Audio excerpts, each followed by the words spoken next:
Hi everyone, welcome to our idea talk. Today we're here with Ricardo Macieira from Revolut. Welcome everyone. Welcome Ricardo. Thank you for your accepting our invitation. Sorry. Thank you for having me. You're welcome. So before we start, let me just remind everyone that you can leave your questions on the chat box. So on the end of our talk, Ricardo can answer some of them. And so I think we're ready to start, Ricardo, talking about the future. And to talk about it, I think we have to start by what's happening right now, because it seems that at some point we are living the future. We are now purchasing more than ever online, and we're not using bills and coins as much as we used to anymore. So what do you think about this? Do you think this is the future and we will live it for all, for once and for good? Yeah, so I think this situation with COVID basically accelerated a lot of stuff. This new normal, because I truly believe that this is going to be the new normal, is something that we're going to need to adapt and work around. And not only when it comes to pandemics or something like that, but we have also big issues like global warming. And if you see situations like the Australian forest fires or the amount of hurricanes that hit the United States, this is something are events that should happen every 500 years and now are happening every single year, and it's becoming the new normal. So we will need for sure to adapt to these new realities. In terms of consumption, it will have an impact for sure. It's already having.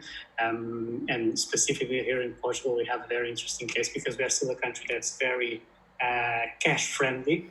If you go to Sweden, for example, digital and card payments are the norm. Here we are still very friendly of having our money, but this changed this landscape, right? So especially as we start to get even more caution with touching things that might contain any type of that measure the propagation of diseases, people will start shifting more into the digital, which for them, when they have business that will have to adapt to this new reality. That's why we saw this surge of brick and mortar retails starting to open online shops so that they can keep their business afloat.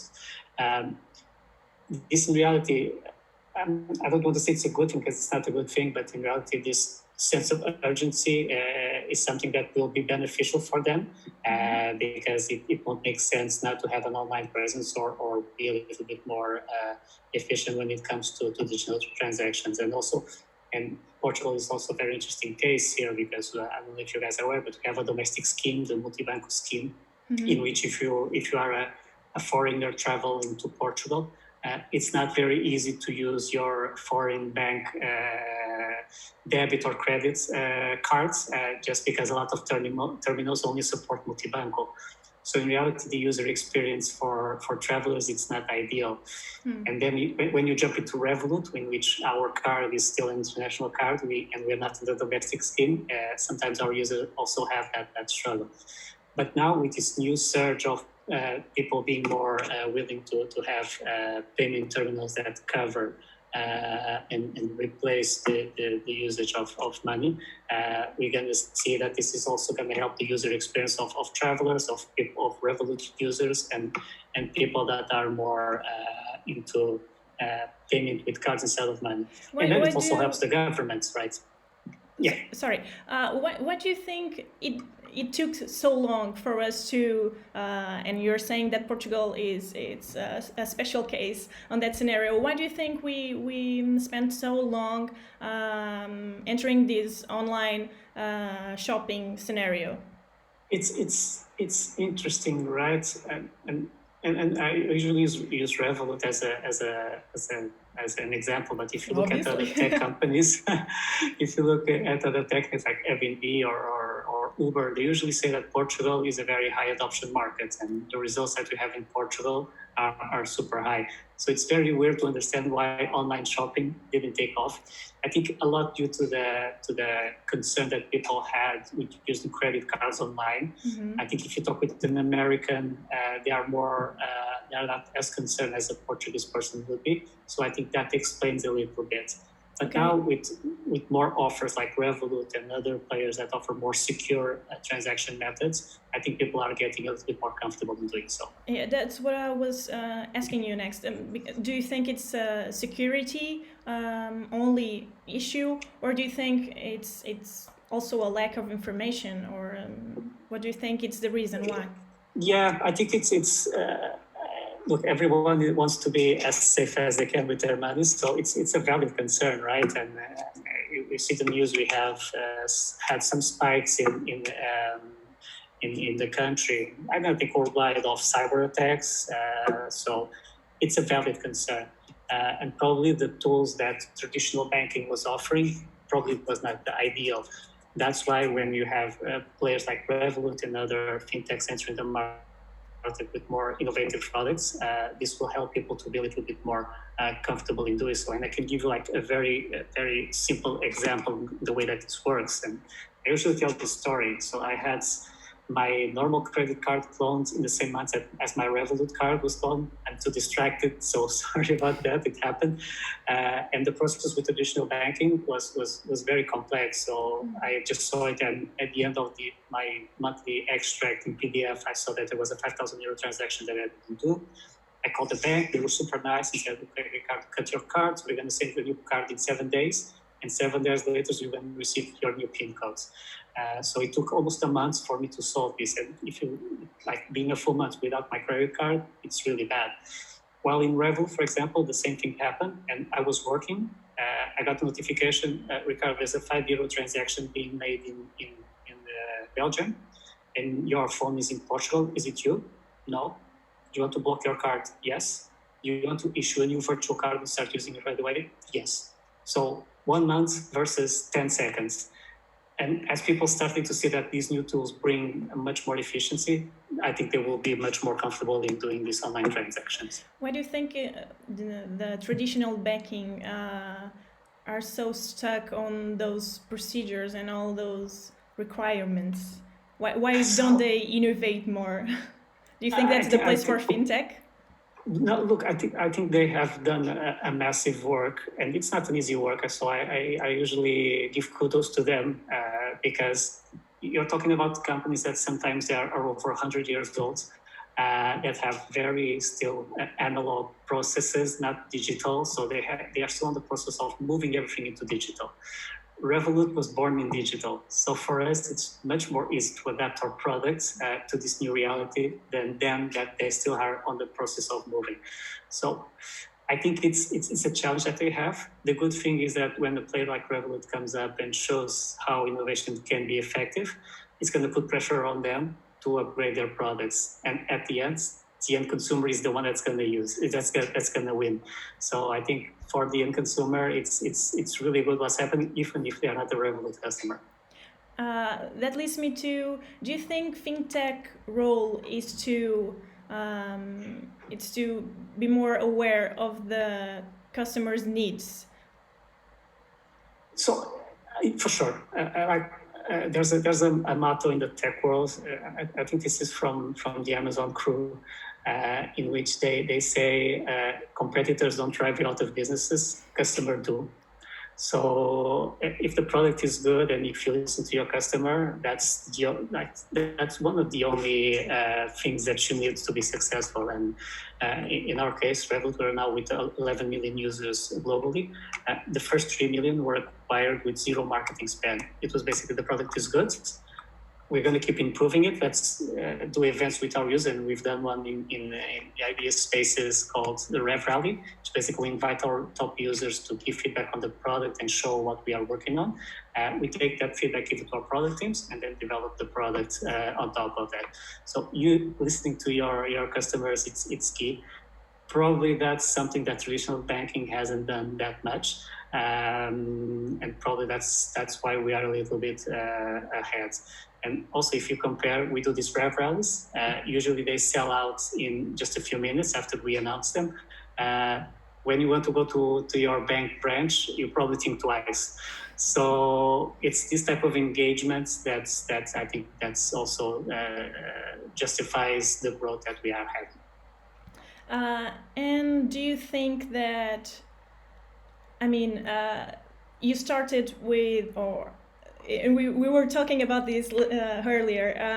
Revolut started with this traveling needs association, and now you're much more than that. Do you think that you somehow also heard the concerns about financial literacy of the consumers? So yeah, I think it's true. We started as a travel cards. I don't know if you know the story of Revolut. So basically, our two founders, Vlad and Nick, they work in finance banking, in the financial area. I think it was investment banking. And Nick went to do a few weeks of traveling in Southeast Asia. And as a person that works in banking, when he came back, he did the math and he was checking how much did he pay in currency exchange, and it was a lot. So he thought, okay, there must be another way.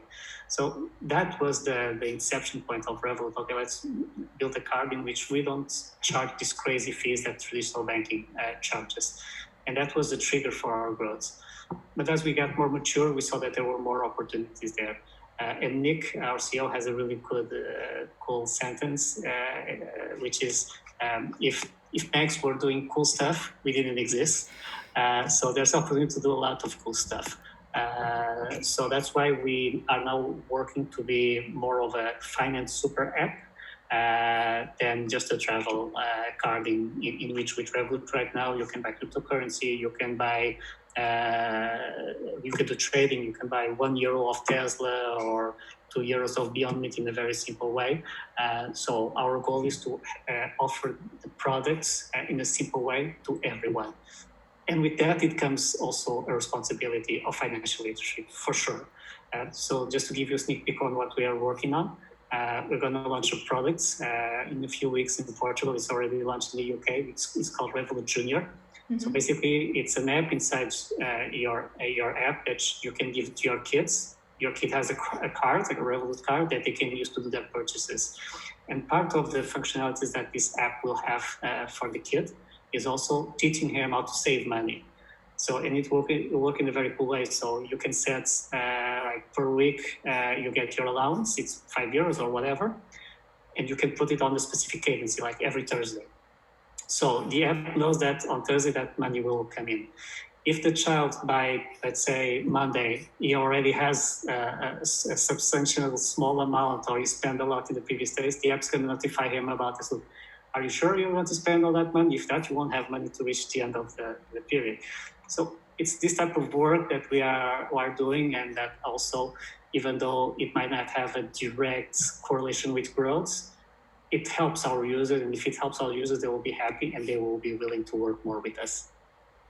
And do you think that not only Revolut but all fintechs are working on that same way, like leaving the money to or bringing the money in the subject of money to the common sense, and not just an expert and talking about those big words that no one will understand? Yeah, I would hope so. If they are not, they are doing a big mistake. We are, for sure. Like, once again, our goal, and this is one of our mottos, is to democratize access to complex financial products. And the trading, as an example, is one. So me personally, I had an account in an investment bank because I wanted to buy stocks. The money was there for 2 years. I never did it because the product was so complex and I didn't have time. I don't care. I don't want to do it. As soon as Revolut launched it, I just transferred that money to Revolut. And in 2 minutes, I was buying small amounts to begin of the stocks I wanted to buy. So it's this ease of product that we really work on. But then also there's also the responsibility of keeping people informed. And that's why we try to be as transparent as we can with the fees that we charge and the way that it works. sometimes at our own expense. Just to give an example, so in Portugal, I don't know if you know, but when you put petrol in your car, if you pay in the automatic tolls that are on the actual petrol machine, those machines, basically, they allocate 100 euros of your money in your account. If you go with your traditional banking, that transaction is hidden. You don't know, but in reality, that money was blocked. If something happens, that money was going to be removed of your account. But in Revolut, because we want to make everything 100% transparent, you're going to see a notification that that money was removed from your account and it's locked, which generates a little bit of stress initially to our user. But when we explain them that, like, this is what happens because this is what the regulation requires, we're just giving you the full information, not hiding anything like some traditional banks do. When they understand this, they really see the benefit of working with Revolut. And this transparency, I think that's what makes all the difference. There's no small letters on the footer. For sure. Of the we want to be as transparent as we can, and the users really appreciate that. And we have been talking about users, but let me ask you about companies, because there's also a lot of fintechs that are focused on B2B more than B2C. How do you think, because many of these businesses are struggling right now with the pandemic, and for sure some of them unfortunately will end after this. How do you think fintech can help them face these new challenges?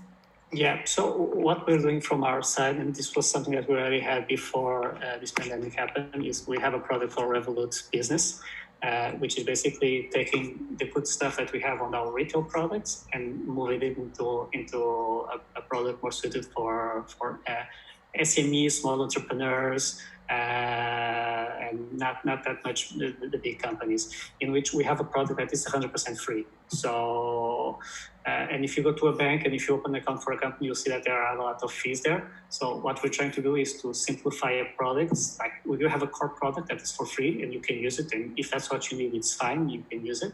And then we also, because we need to make money also, we have extra features that you can pay for it, but it's always at the discretion of the business to be smart and understand if purchasing that product is gonna bring also a return to their company. So I think with this new situation, companies will have to be much more frugal with where they do the investment. They need to be as smart as they can in where they spend money, and that's what we are trying to do with our product, is give them full visibility on how they are spending, and give them the tools to do it in the smartest way possible. And before you were actually telling me about your project with Cruz Vermelha. Can you talk about that? Yeah, and the cool thing is that, like, because with this context everything is amplified, so it seems that like we push this stuff because of COVID, but that's actually not the case. We already have this tool in place, which is we call the donations tool. So in your app, we have a section that is called donations, in which we have a series of NGOs listed there, in which you can donate in a very simple way. And you can do it in multiple ways. You can do one single donation, you can do recurring donations, or you can even round up transactions that you do, and then it's donated directly to the company. Let's say if you buy something for €1.50, it's going to give automatically 50 cents to that NGO. So we launched this initially with a few global companies, NGOs, and then with COVID hit here in Portugal, we were already in conversations with a few companies, but we decided to push forward with Cruz Vermelha, the Portuguese Red Cross, in which in around 3 to 4 days, our user base managed to donate over 30,000 euros to Red Cross, which was a very, very cool thing and very successful, and the Red Cross was super happy.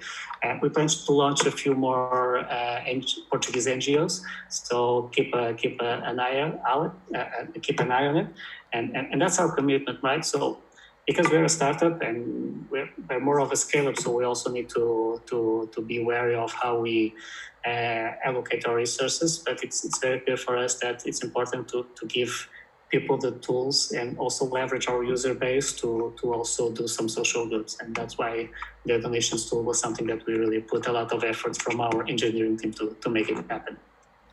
And with that, we get at the end of our talk, and I think it's the greatest way to end it actually, because we're all struggling with a lot of issues right now, and I'm glad that also Revolut can help.